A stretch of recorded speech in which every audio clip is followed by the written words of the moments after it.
The most dangerous book on your shelf isn't a weapon anymore. It is a target on your back. If you are currently sitting in a room, planning your rise to power, and your strategy relies on strictly following the 48 laws of power, you haven't just fallen behind. You have already lost the game. The elite strategists didn't stop playing. They didn't grow a conscience. They simply realized that the rules you are currently reading were written for a world that no longer exists. Welcome to The Wake. Today, we are not just discussing a book. We are performing an autopsy on the modern mind. We are going to dismantle the old Bible of manipulation, law by law, and show you why 90% of it is now social suicide. And then, I am going to hand you the new rule book, the one that isn't sold in bookstores. But first, we have to talk about you. Let's be honest about a situation you've probably felt recently. It's a subtle feeling, but it gnaws at you. You read Law 3, conceal your intentions. So, you went into your workplace or your social circle, and you tried it. You stayed quiet. You gave vague answers. You tried to cultivate an air of mystery. You thought you were building an aura of power. But if you are an observant person, you notice something disturbing. The reaction wasn't awe. It wasn't respect. It was unease. The room didn't get quiet because they feared you. It got quiet because you made things awkward. If you are an introverted thinker, this is your nightmare scenario. You realized, perhaps too late, that in the hyper-connected modern world, silence isn't viewed as wisdom. It is viewed as a threat. People didn't fear you. They didn't wonder about you. They simply made a new group chat without you.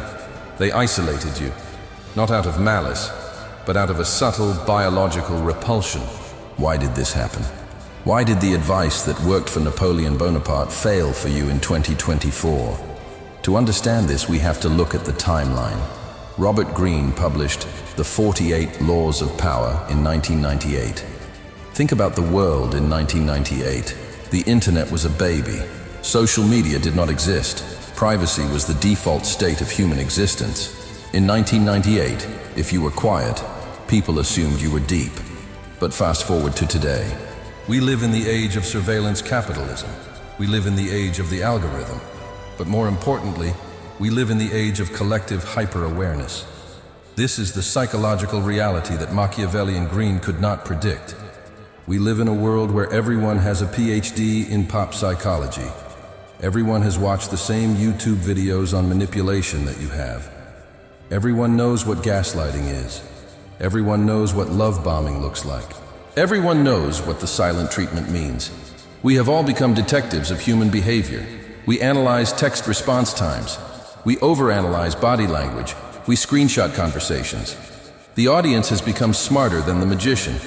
So, when you walk into a room and try to use an old school technique, like acting distant to create desire or using silence to create fear, the modern brain doesn't register it as power. The modern brain registers it as a glitch. It feels fake. It feels like the uncanny valley. You look like a robot trying to simulate a human leader. The moment someone senses you are playing the game, their psychological immune system kicks in. They label you as cringe, or try hard, or sketchy. And once that label is applied, you are finished. You are no longer a leader to be followed. You are a pathogen to be neutralized. This is why the Sigma male archetype is mocked. It is visible effort. And in the modern power game, visible effort is death. So if the mask is dead, if mystery is dead, what replaced it? If you look at the top 1% of influencers, CEOs, and modern leaders, you will see they stopped using the 48 laws. They found a mechanism that is twice as effective, specifically because it looks like a mistake. They stopped hiding their flaws and started weaponizing them. It's called weaponized authenticity, or the calculated flaw. The old laws taught you to be a god, perfect, distant, untouchable. The new laws teach you to be a human, flawed, relatable, and seemingly harmless. Think about the Trojan horse. This is the oldest trick in the book, but we need to view it through a modern lens. If the Greeks had tried to break down the walls of Troy with force, they would have failed. That is what the 48 laws try to do. Force your way into power through dominance in games. Instead, the Greeks left a gift, a wooden horse. It didn't look like a weapon. It looked like a peace offering. It looked like a surrender. So the Trojans opened the gates themselves and brought it inside their own walls. Your flaws are the Trojan horse. Think about the person who currently holds the most influence over you. The podcaster you listen to for 3 hours a day. The boss you actually like. The partner you can't seem to leave. Do they act like perfect stoic statues? No. They probably admit their small anxieties. They confess their little screw-ups. They tell you about their childhood trauma. They make you feel like you see the real them. This is the trap. When someone exposes a weakness to you, your brain instinctively lowers its shield. Biology takes over. You think, they are vulnerable. They are showing me their soft underbelly. Therefore, they are not a predator. They are safe. But that vulnerability is calculated. They give you a small, harmless truth, so that you will swallow a massive, beautiful lie later. They aren't showing you their neck because they trust you. They are showing you their neck, so you will drop your knife. This is the fundamental shift from hard power to soft power. Hard power says, I am better than you. Obey me. Soft power says, I am just like you. Understand me. Hard power creates resistance. If you push me, I push back. Soft power creates dependency, and dependency creates addiction. We are going to spend the next hour breaking down exactly how this works. But to do that, we have to clear the rot from your mind. We need to go through the 48 laws of power, one by one, and separate the gold from the garbage. Because make no mistake, some of the laws are eternal. Law 1, never outshine the master, is still relevant. But others will get you fired, divorced, or canceled before you even finish your morning coffee. We are going to rank them. We are going to categorize them into 3 tiers. Tier 1, the suicide laws. These are the techniques that will destroy you in the modern age. Tier 2, the useless laws, the filler, the stuff that sounds poetic but does nothing. And Tier 3, the eternal laws, the dark core of psychology that never changes, because human nature never changes. And finally, we will reveal the 49th law, the law that isn't in the book. The law that the elite are using right now to control the narrative, while you are busy trying to look mysterious. Let's begin the purge. Let's start with the most dangerous category. These are the suicide laws. If you attempt these in a modern corporate environment, a modern relationship, or on the internet, you will not gain power. You will trigger an immediate social immune response. You will be ejected. The first and perhaps most fatal mistake young strategists make is Law 15. Crush your enemy totally. Robert Greene writes about total annihilation. He quotes Moses and ancient Chinese generals. He says you must leave no embers burning, or the fire will start again. In 1200 AD, on a battlefield, this was sound advice. If you left your enemy alive, he would gather an army and return to kill your family. But in 2024, crushing your enemy totally is impossible. You turn them into a martyr, you crush them, and the crowd rushes to pick them up. You win the battle, but you lose the war because you turned the public against you. In the modern age, you do not crush your enemy. You absorb them, you hire them, you partner with them. Or you kill them with kindness so that they look crazy for attacking you. You don't want to be the executioner, you want to be the bigger person. Next on the suicide list is Law 6. Court attention at all cost. Greene argues that it is better to be slandered and attacked than to be ignored. He says notoriety is a form of power. This works if you are a reality TV star or a shock jock. But for anyone trying to build real, lasting influence, this is poison. In the age of cancel culture and digital footprints, courting negative attention is not a strategy, it is a liability. We have moved from an attention economy to a trust economy.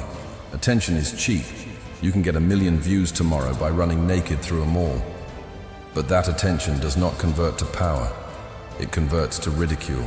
Real power today is largely invisible. The most powerful people in the world are not the ones trending on Twitter. They are the ones writing the checks to the people trending on Twitter. If you are courting attention at all costs, you are making yourself a clown for the amusement of the court. You aren't the king, you're the jester. Let's move to Law 11. Learn to keep people dependent on you. Now pause. This law is tricky. The concept is correct. Dependency is power. We talked about that. But the method Greene describes is outdated. He suggests hoarding information. He suggests being the only one who knows how to fix the machine. He suggests crippling your subordinates so they can't leave you. In the modern workforce, this is called being a bottleneck, and bottlenecks get replaced. If you are the only person who knows the password, or the only person who understands the software, you don't have job security. You have a target on your head. Management will see you as a liability. They will actively work to extract your knowledge and then fire you. Modern dependency isn't about hoarding tasks. It's about hoarding vision. You want people to be dependent on your energy, your clarity, and your emotional stability. You want them to feel like the project falls apart without your leadership, not your labor. And finally, the most misunderstood law of them all. Law 27. Play on people's need to believe to create a cult-like following. This sounds appealing. Everyone wants a cult. But Greene suggests using smoke and mirrors, vague promises, rituals, visuals over intellect. Here is the problem. The modern consumer is cynical. We have been scammed by crypto gurus, dropshipping experts, and fake gurus for 10 years. Our radar for cult-like behavior is incredibly sensitive. If you start using vague language and promising a utopia, people don't think you are a messiah. They think you are running a Ponzi scheme. The modern cult isn't built on mystery. It is built on radical transparency. Look at the biggest movements of the last 5 years. They didn't say, "Trust me, I have a secret." They said, "Here is the data. Here is the raw truth. The world is lying to you, but I am showing you the facts." They use facts, or selective facts, to build the cult. They don't use vagueness. They use hyperspecificity. So if these laws are suicide, which ones are just useless? Which laws are simply dead weight that you need to cut from your brain to make room for the real strategies? We are entering Tier 2, the useless laws. The laws that sound poetic, but in a Zoom meeting on a Tuesday, will do absolutely nothing for you. Tier 2, the useless laws. These are the laws that aren't necessarily dangerous. They likely won't destroy your career, but they are effectively dead weight. They are the tactical equivalent of carrying a sword to a drone fight. They are romantic, archaic, and largely a waste of your mental energy. Let's look at Law 42. Strike the shepherd and the sheep will scatter. There is rarely one single shepherd. Power is distributed. If you attack the loudest person in a group project, or the most visible manager, the group doesn't scatter. They reorganize. A new head pops up instantly, often more radical than the first one. Modern power is a hydra, not a snake. Cutting off the head achieves nothing. You have to poison the water supply. You have to influence the culture of the group, not just the individual leader. Then we have Law 24. Play the perfect courtier. Greene advises you to be the master of etiquette, to flatter without being obvious, to navigate the politics of the court with grace and subtlety. This advice assumes you are in an environment that values subtlety. But look around you. Modern corporate culture, modern dating, modern politics. It is loud, it is chaotic, it is fast. Nobody has time for the perfect courtier. If you spend months subtly flattering your boss, smiling at the right times, and never making waves, you aren't rising to the top. You are fading into the wallpaper. The modern court rewards speed and tangible results. It rewards the disruptor, not the courtier. The person who challenges the boss respectfully often gets more respect than the person who constantly agrees. Compliance is cheap. Insight is expensive. Don't be a courtier. Be a consultant.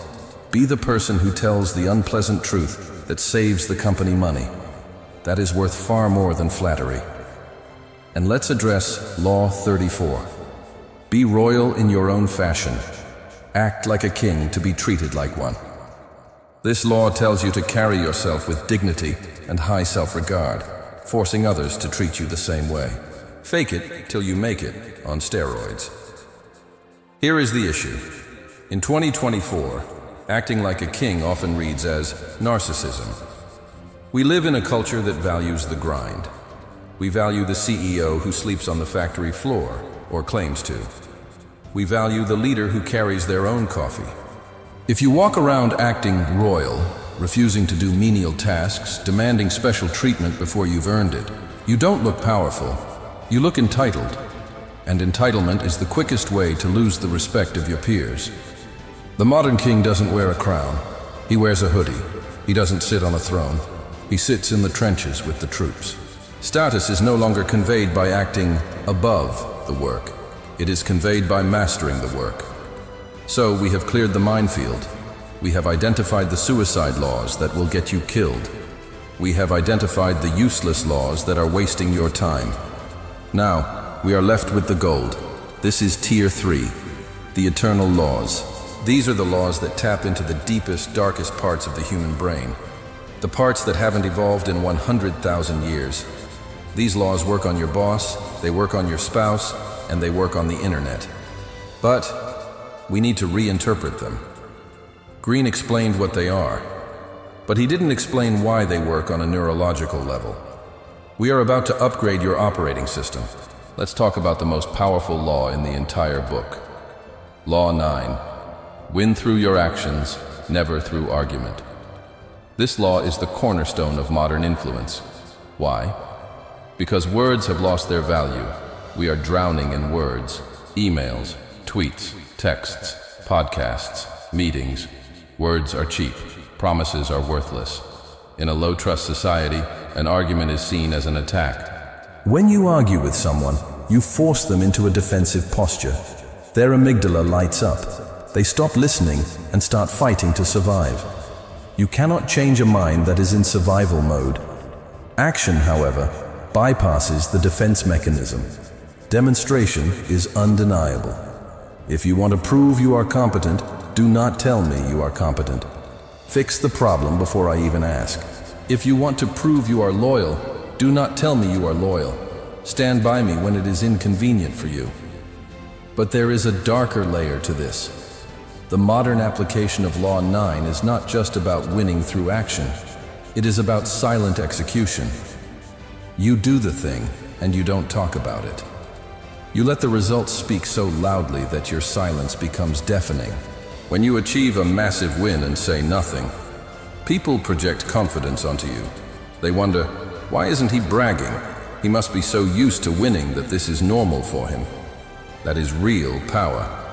But this brings us to the most controversial law, the one that makes people uncomfortable, the one that is the key to the dependency strategy we talked about earlier. Law 13. When asking for help, appeal to people's self-interest, never to their mercy or gratitude. This is the law that separates the amateurs from the professionals. Most people think relationships are about give and take. They think, I did a favor for you, so you owe me. That is amateur thinking. That is relying on gratitude. Gratitude is a burden. People hate feeling indebted. If you remind someone of what you did for them, they will resent you. They will avoid you because you remind them of their debt. Self-interest, however, is infinite. Self-interest is the only currency that never inflates. If you want someone to help you, do not tell them about your pain. Do not tell them about your needs. And definitely do not tell them about the favor you did for them 3 years ago. Tell them how helping you will make them rich, famous, or safe. In the modern world, this is called oui femme. What's in it for me? You aren't asking for charity. You are offering them a stage to prove their brilliance. You are feeding their ego while they feed your wallet. That is a transaction they will agree to every single time. Now let's look at Law 16. Use absence to increase respect and honor. This is the law that everyone gets wrong in the digital age. We established earlier that silence can be creepy, but absence is still a weapon, but it must be used with surgical precision. In an era of constant availability, being always on signals low status. If you reply to every text in 30 seconds, you are signaling that your time has no value. You are signaling that you are waiting for the world to interact with you. High-value people are scarce, but you cannot just disappear. If you just disappear, you are forgotten. The modern application of Law 16 is strategic unavailability. You are present, you are engaging, you are warm, and then you are gone. You enter a deep work phase. Your phone goes off. You are unreachable for 4 hours. You don't apologize for this. You frame it as a necessity of your high-performance lifestyle. I'm going dark to finish this project. I'll respond at 6 p.m. This does 2 things. 1, it shows you are disciplined. 2, it trains people to value your attention when they have it. It creates a scarcity loop in their brain. When you finally do reply, they get a dopamine hit. You have turned your attention into a reward rather than a right. And this leads us perfectly into the dark heart of our tier list. The laws that deal with information control. Law 4, always say less than necessary. This is the hardest law to follow in 2024 because the internet is designed to make you vomit your thoughts. Twitter asks, "What's happening?" Facebook asks, "What's on your mind?" The algorithm begs you to overshare, but the elite understand that in an information economy, information is leverage. Every time you speak, you reveal your position. You reveal your insecurities. You reveal what you don't know. When you speak, you dilute your power. Have you ever noticed that the most powerful person in the boardroom is usually the one listening? They let everyone else lay their cards on the table. They gather all the data. And then, at the end of the meeting, they speak once. And that one sentence decides the outcome. In a podcast world where everyone is talking over each other, be the editor. Be the one who cuts through the noise. Say less, so that when you do speak, people are afraid to miss a word. But now, we must leave the book behind. We have sorted the laws. We have thrown out the dangerous ones. We have upgraded the eternal ones. But there is a gap, a missing piece. Robert Greene wrote about how to interact with people. But he didn't write about how to interact with systems. And he didn't write about the single most powerful psychological lever discovered in the 21st century. The 48 laws are about control. The new strategy is about design. You see, the old way of thinking was, how do I manipulate this person to do what I want? That is exhausting. That requires constant maintenance. You have to watch them, trick them, pressure them. The new way of thinking is, how do I design an environment where doing what I want is their only logical choice? This is the concept of choice architecture, and it is the 49th law. It is the reason you scroll on TikTok for hours even when you want to sleep. It is the reason you buy things you don't need. It is the reason you are anxious. You aren't being commanded by a dictator. You are being nudged by an architect. And if you want to be an elite strategist in the modern age, you need to stop acting like a general and start thinking like a game designer. You need to understand the path of least resistance. Most people are lazy. The brain burns 20% of the body's energy, so it is constantly looking for shortcuts. It wants to do the easiest thing possible. If you want someone to do something, do not use force. Force creates friction. Instead, remove the friction. Make the behavior you want, the easiest option available. If you want your boss to approve your project, don't write a 50-page proposal that requires him to think. Write a 1-page summary with a yes/no checkbox at the bottom. You have designed the choice. You have made yes easy. But this goes deeper, much deeper. We are talking about designing the emotional environment of those around you. This brings us back to weaponized authenticity and dependency. How do you combine these into a unified theory of modern power? How do you become the architect of your own life? The 49th law is unspoken. It isn't written in ink. It is written in neurochemistry. The law of the void. Here is the premise. Every human being you meet is walking around with a gaping hole in their soul. It sounds poetic, but it is biological. We are social animals living in an isolated world. We are status-seeking primates living in a hierarchy that is invisible and constantly shifting. We are anxious. We are unsure of our value. We are starving for validation. The 48 laws teach you how to be a predator in this environment, but the 49th law teaches you how to be the solution. The predator has to hunt. The solution is sought after. The elite strategist identifies the specific void in their target. Does this person feel unintelligent? Their void is a need for intellectual validation. Does this person feel ignored? Their void is a need for attention. Does this person feel chaotic? Their void is a need for order. Once you identify the void, you do not exploit it, you do not mock it, you fill it. But, and this is the crucial part, you fill it only when they are around you. You become the source of the one thing they cannot get anywhere else. If you are the only person who makes your chaotic boss feel calm, he can never fire you. He is addicted to your order. If you are the only person who makes your insecure partner feel like a genius, they will never leave you. They are addicted to your mirror. You are not dominating them, you are completing them. And that is a bond stronger than fear. Fear can be overcome, addiction cannot. This is why weaponized authenticity works. When you admit a flaw, you are signaling, I am safe. You can relax around me. You are filling their void for safety in a dangerous world. This is why silent execution works. When you solve problems without speaking, you are filling their void for competence and reliability. You are designing an environment where you are the path of least resistance to their happiness. This brings us to the final evolution of the strategist, the shift from external power to internal anti-fragility.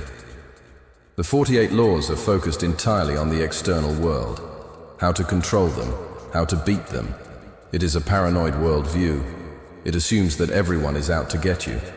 And while that may be partially true, living in a state of constant paranoia is exhausting. It makes you weak. It makes you reactive. If you are always watching your back, you cannot move forward. The modern strategist realizes that true power is not about controlling other people's actions. It is about controlling your own reaction to their chaos. Nassim Taleb coined the term anti-fragile.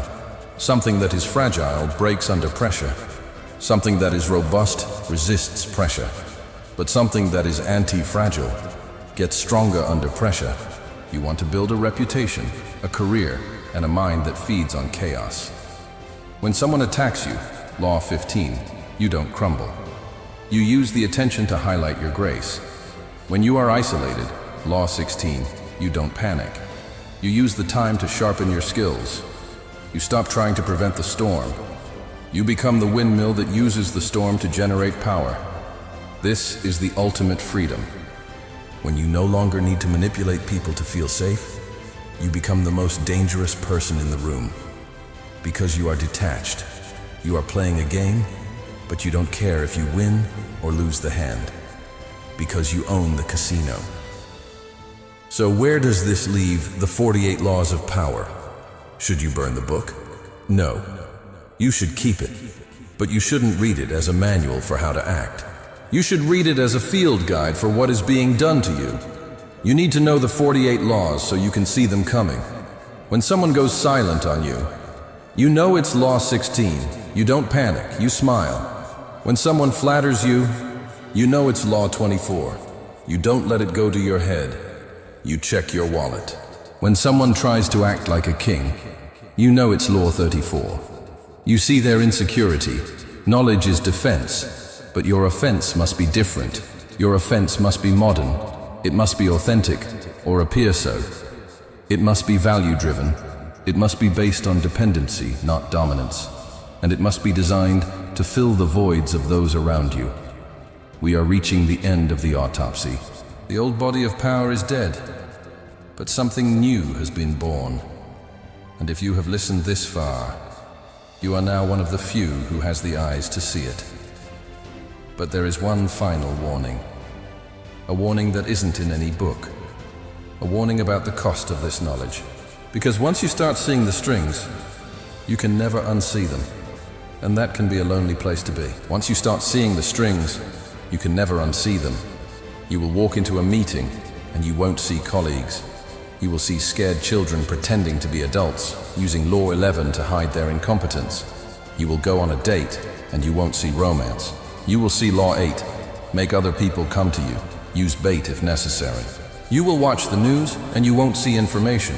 You will see Law 27, play on people's need to believe. It changes you. It creates a distance between you and the rest of the world. This is the price of elite strategy, isolation. Robert Greene called it the 48 laws of power, but he should have called it the 48 laws of loneliness. Because the more you manipulate, the less you connect. And while power is addictive, connection is essential. So, here is my final advice to you. The advice that overrides every law we have discussed today. Master the laws, learn the game, become a tactical genius. Use weaponized authenticity to build your network. Use silent execution to build your reputation. Use the void to make yourself indispensable, but do not become the mask. At the end of the day, when the door is closed and the lights are off, you need to be able to turn it off. You need to have people in your life, maybe just one or two, where there are no laws, no strategy, no games, no manipulation, just raw, unguarded trust. Because if you apply the 48 laws to everyone, if you try to win your marriage or dominate your best friend, you will succeed. You will win. You will be the king. And you will rule over a graveyard of empty relationships. The elite strategist knows how to use the sword, but the master knows when to put the sword down. The book is on your shelf. It is a tool, a hammer. You can use it to build a kingdom, or you can use it to smash everything you love. The choice is yours. But now at least, you know the new rules. You know why the old tricks failed. You know that silence is not power, that perfection is a trap, and that true influence comes from becoming the oxygen that others need to breathe. You have the operating system. The rest is up to you. Don't just watch, execute.